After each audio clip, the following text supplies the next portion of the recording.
अस्सलाम वालेकुम। तो आज है 12 दिसंबर और अस्तोर वैली ने सफ़ेद चादर ओढ़ ली। यानी कि कल 11 दिसंबर को थोड़ी सी बर्फ़बारी हुई थी और आज जब सुबह उठे तो ये सरप्राइज़ मिला कि पूरा का पूरा अस्तोर वैली वाइट हुआ है। ये देखें, माशाल्लाह, सुभान अल्लाह, सुभान अल्लाह।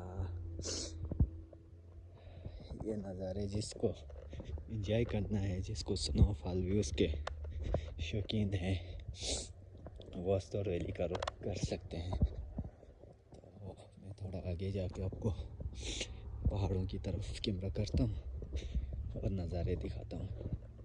ये देखें जी, सुभान अल्लाह, क्या कहना है, सुभान अल्लाह, सुभान अल्लाह।